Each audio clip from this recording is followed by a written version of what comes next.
I'm Anne Z, And I'm Carrie Z. and this is the Z Sisters Pickleball channel, for the fun of it.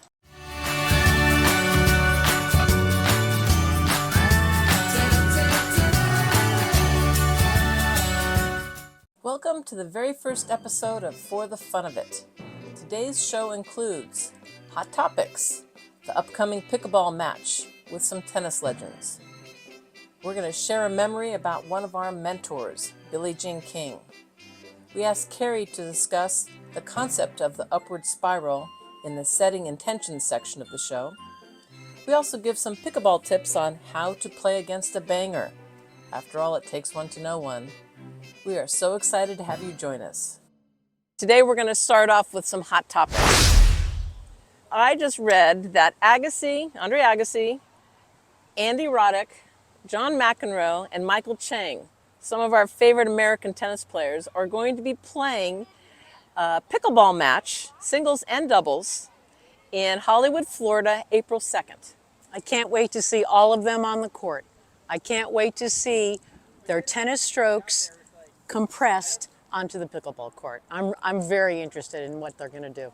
Well, if you search on YouTube, you can find that there's an old match that both Roddick and Agassi were playing in a number of years ago. And Agassi had never even been told what the rules are. And Roddick could get a ball over, they had the strokes, but he couldn't handle the low shots. I've heard that Michael Chang, he's going to be tough to beat. And what did you hear about McEnroe? Well, during the U.S. Open, Johnny Mac didn't think that pickleball was worth anything. So we'll see. What I'm wondering is, are they going to be mic'd up? I bet they will. It's $1 million prize money. They're going to have some money that goes to charity. And I think they're having some gaming, maybe betting if somebody can get their services in. Who knows? It's going to be very interesting to watch. The timing of it is going to be on ESPN televised after the women's collegiate basketball game, after the big game. That's a nice draw. I think they're going to get a big audience. Are you going to watch? Oh, absolutely. I can't wait. Well, I'm going to watch, and I wonder if any in our audience is going to watch. Drop a comment below if you think that's going to be something you would watch. So what's the purpose of this? What are they going to do by playing pickleball? I think the purpose of that match right there is somebody wants to say pickleball is alive, it's well, and how do we get our tennis players to convert to pickleball? And it doesn't have to be just a one-way street. How I see the sport growing is that we have pickleball players, we have tennis players, and they go back and forth. I don't think there has to be a wall.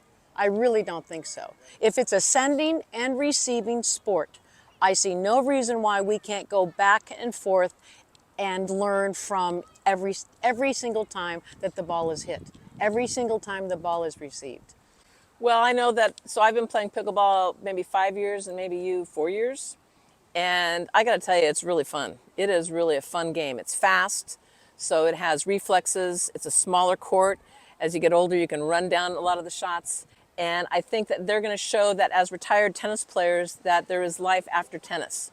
So I think it's going to get a lot of attention. The prize money certainly is. It's going to be at the Hard Rock Cafe in Hollywood, Florida. And the sports people up behind it certainly know how to market it. It'll be very interesting to see what happens. And in the news also are all the tennis players that are owning a lot of the pickleball teams and now playing. John Isner, Jack Sock. Kim Kleisters. She owns a team, and then Sam Querrey just played in his first pickleball match. Right. So it should be interesting to see what happens in the progress. Absolutely. So make a memory with a mentor. We have been influenced in our sports careers and our tennis careers and now pickleball careers by people who are very positive. And one of those people I think has to be at the top of the list is Billie Jean King. Absolutely. Now, most of you probably remember her from watching if you're old enough, the Battle of the Sexes. Now they've made a movie about it, so you can watch it with Emma Stone. It was a pretty good storytelling of that event. And it was Billie Jean King playing against Bobby Riggs, 1973. Right. I was a junior in high school at San Rafael High School, and I did an actual book report on that. And it was all longhand. And it was magic. It said that women are just as good as men, is that we can compete. Billie Jean had the pressure of the women's movement on her shoulders. And here she is trying to beat a 59-year-old champion. And she did it. He was a former champion. People don't Absolutely. think of him as them wearing the sugar daddy jacket and being all silly and stuff, but he'd won Wimbledon in 1939, men's singles, men's doubles, and mixed doubles. All in 1 year. And bet a large amount of money on himself, which you could do in England in those days. And he made the beginning of his fortunes, probably many fortunes, through those particular amateur days. And so he wasn't just sort of a goofball. He was ultimately, but Billie Jean King had to go play him because Margaret Court had previously lost to him. And so the reason I bring up Billie Jean King's name as the mentor that we'd like to talk about is that she remains this to this day. I follow her on Facebook. Every day. And she posts some positive thing about, she's at the Australian Open this week, and she couldn't wait to get on the court with her good buddy Alana Kloss and also Rosie Casals. So she showed her at the airport getting patted down because she didn't make it through the metal detector. That's it. And she just has some fun posts every day. So I remember a story that you told me, Carrie, when you met her. Right. Well, I'm a trainer for the Positive Coaching Alliance, and I won a Bay Area San Francisco Coaching Alliance Award. Billie Jean King was honored. So I was taken upstairs to the cocktail party, and a friend said, "Would you like to meet Billie Jean King?" I said, "Yes, I would. Thank you." So, Carrie Zernandia, this is Billie Jean King. And she said, and I said, "Thank you." That's all I wanted to say. I didn't want to take any of her time. And she said, "You're welcome." "And what sport do you coach?" And I said, "Tennis." And she said, "Oh, goody. Thank you." So here is Billie Jean King saying thank you to me.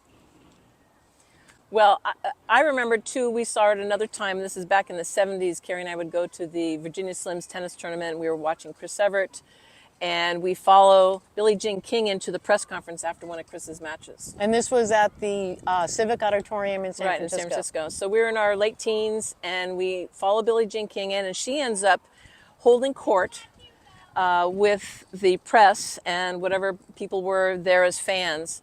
And she talked about how tennis should be taught. And I remember this, that she says, we need to start with the backhand, and we need to be at the net first. And we can compare the serve to like a throwing motion. And she had very, very certain ideas about how tennis could be improved as we teach it. And it turns out then Carrie and I became tennis professionals, teaching tennis professionals, and now pickleball teaching professionals. Those words just came across as such positive message that you can do this and we can have fun with it, and it doesn't have to be serious, and you can be good at it right away. Absolutely. And that's what pickleball is these days. People are enjoying pickleball right away because they don't have to wait so long to be able to get the stroke production down. You don't have to necessarily have good form. Most of the shots that are hit in pickleball are backhand. So Billie Jean, even then, she had foresight into the future. This is how we play. Remember, we're playing a game. This is a game. This is for our health. This is for our well-being. This is for community. And this is why we do this, for the fun of it. Now we're going to switch to a segment called Setting Intention. Today's topic, I've been thinking about this. Carrie's doing a lot of the Positive Coaching Alliance speeches. One of the words that they're using these days is upward spiral. Can you just share a little bit about that, Carrie? Absolutely. Dr. Barbara Fredrickson from North Carolina, she coined the phrase the upward spiral. And basically, it's broadening the base of positivity. And once we have that broad base of positivity, the learning can happen. The student or the individual, by positive reinforcement, can actually have that upward spiral take effect, and we see that happen all the time. On the converse side, we can also see that downward spiral. I remember being made to cry on the tennis court when I was a kid, and I said, I don't want to do these tennis lessons anymore. Being encouraging, being positive. If you don't get it the first time, let's try it again. And reinforcing those things that everybody can intrinsically add to the fun of a game. Absolutely. So the upward spiral is our setting an intention, and we're going to be talking about that in the future.